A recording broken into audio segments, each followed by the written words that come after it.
Welcome to FlashCore, your sharpest source for daily headlines and deep dives. If you're new here, don't forget to hit that subscribe button and stay ahead of the curve. The Shanghai Cooperation Organization Summit in Tianjin produced a viral image. Xi Jinping, Narendra Modi, and Vladimir Putin laughing together. Their camaraderie splashed across headlines and social media feeds worldwide. The image seemed to capture a rare moment of unity among some of the world's most powerful non-Western leaders, suggesting a sense of shared purpose and mutual respect. But this photo was more than just a candid moment. It was a carefully orchestrated display designed to project strength and solidarity among nations often seen as rivals to the West. The summit's optics were meticulously managed, with every handshake and smile meant to send a message of cohesion. Yet, beneath the surface, deep strategic rivalries simmered, especially between India and China. Their long-standing border disputes, recent military standoffs, and competing alliances with rival states have bred a persistent atmosphere of mistrust and caution, even as they stood side by side for the cameras. Each leader arrived at the summit with their own ambitions. Xi Jinping sought to showcase China's growing leadership on the world stage, using the summit as a platform to reinforce Beijing's influence over regional affairs and to rally support for China's vision of a multipolar world. Narendra Modi, meanwhile, aimed to assert India's independence, balancing relations with both East and West. He used the summit to highlight India's unique position as a bridge between competing blocs, signaling that New Delhi would not be easily swayed by any single power.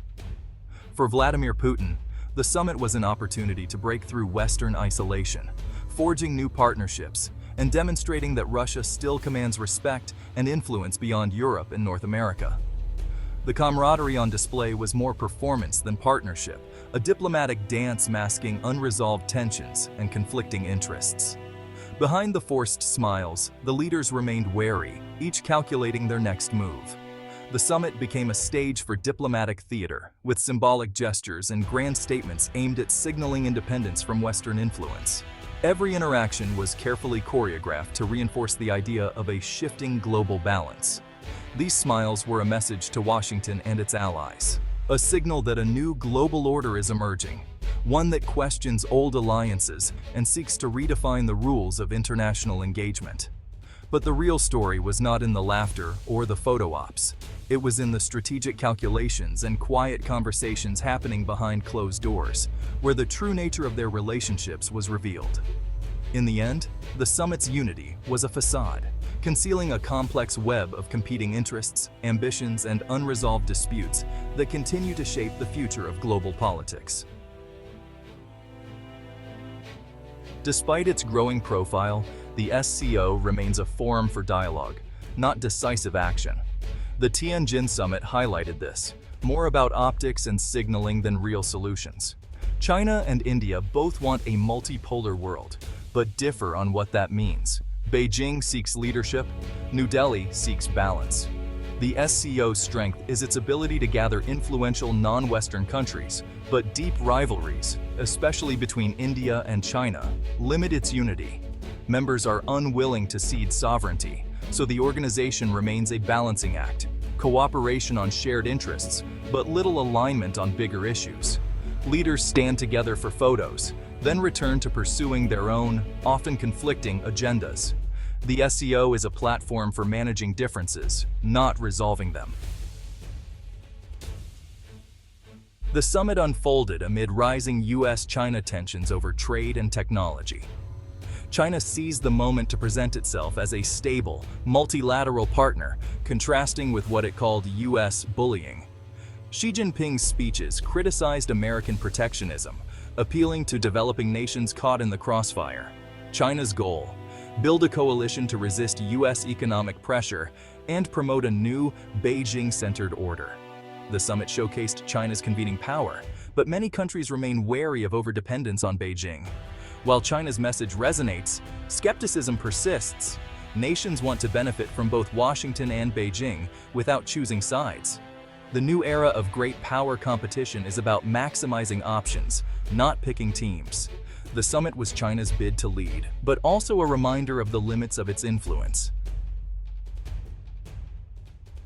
India's summit performance was a masterclass in multi-alignment. Modi's visible engagement with Putin and Xi signaled India's independence. New Delhi won't be forced into a single camp. Amid US trade tensions, Modi's meeting with Putin was a pointed reminder that India has options. Yet, India remains cautious.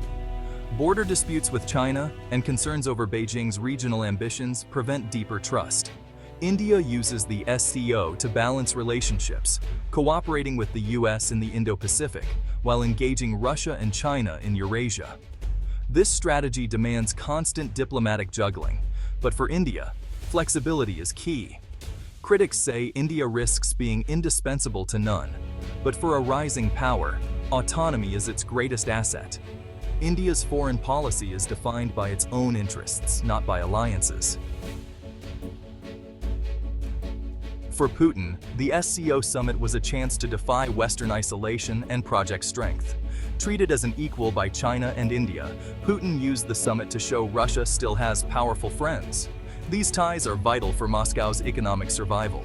India's purchases of Russian energy and arms help Russia weather sanctions. The SCO lets Russia coordinate with China against US dominance while maintaining its historic partnership with India. Putin's presence signaled Russia's enduring influence, despite Western efforts to sideline it. Russia also plays mediator between India and China, enhancing its diplomatic value. By leveraging old and new alliances, Russia remains a key player in Asian geopolitics. The summit was about more than defiance. It was about cementing Russia's role in the East. The unity on display at the summit was not accidental. It was a direct response to mounting US pressure on these nations.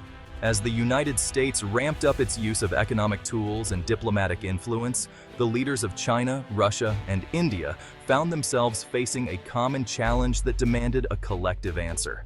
Tariffs, sanctions, and sharp criticism from Washington pushed these major powers closer together, despite their own rivalries and suspicions. The external pressure acted as a catalyst, encouraging them to set aside some differences, at least for the moment, in pursuit of shared interests. Their public gestures, joint statements, handshakes, and coordinated appearances were more than just diplomatic theater. They sent a clear, coordinated message to the world. US actions are inadvertently forging the very coalition it seeks to prevent, uniting rivals in opposition. Despite deep and long-standing differences, especially between India and China, Washington's increasingly assertive policies created a rare moment of shared cause. The sense of urgency was palpable as leaders weighed the risks and rewards of closer cooperation.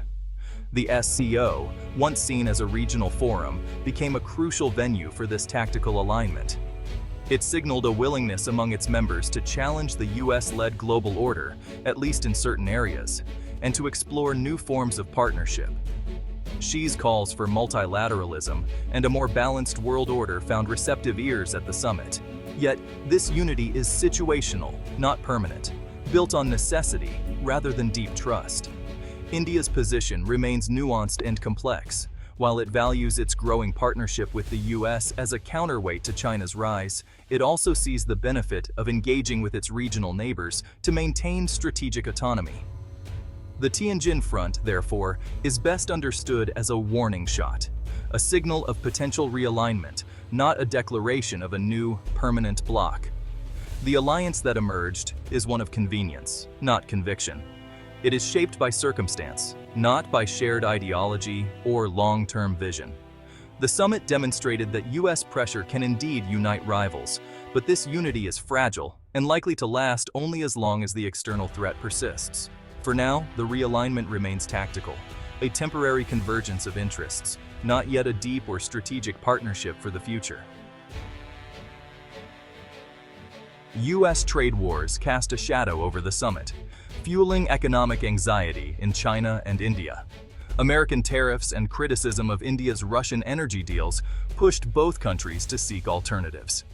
The summit became a forum for exploring ways to insulate their economies from US unpredictability. China positioned itself as a champion of free trade, contrasting with US protectionism. Leaders discussed de-dollarization and building resilient partnerships in energy, tech, and infrastructure. Initiatives like linking China's Belt and Road with the Eurasian Economic Union aim to create new economic corridors. These projects face hurdles, but the urgency to build alternatives is growing. The SCO's economic agenda is now about creating shelter from Western-led systems. U.S. trade wars have accelerated the search for a new economic geography. The Tianjin Summit quickly became ammunition in U.S. domestic politics. Images of Modi, Putin, and Xi were used by critics to argue that U.S. foreign policy was isolating America. Global events are now filtered through partisan lenses, turning diplomacy into political theater. For summit leaders, the photo was about non-Western unity. For U.S. opponents, it symbolized American decline. The meaning of such events is constantly repurposed for domestic agendas. Leaders know their international actions are scrutinized at home. Success abroad can boost or damage their standing. The summit showed that foreign and domestic politics are now inseparable. In today's world, every handshake is for both global and local audiences. The Tianjin Summit offered a preview of a shifting world order, one where U.S. dominance is openly challenged by emerging powers seeking their place on the global stage. This isn't a new Cold War, but rather a flexible network of non-Western powers seeking a bigger role in shaping global policies and decisions. The message is clear: a multipolar world, with power more widely shared among nations, is on the horizon. India's balancing act, working with both East and West, reflects the complexity and nuance of this era as it navigates its role in this evolving landscape. Economic statecraft is now central, with new trade corridors and innovative payment systems challenging the old order, creating new opportunities and alliances. The summit marked a significant milestone in global realignment, highlighting the shifting dynamics of international relations. The smiles were fleeting, but the strategic shifts are lasting, indicating deeper changes beneath the surface. A significant part of the world is no longer content with rules they didn't create, demanding a voice in the global conversation. The future will be more contested, defined by dynamic interplay among major powers, as alliances shift and new partnerships form. The post-American world is already taking shape, with new power centers emerging and redefining the global order.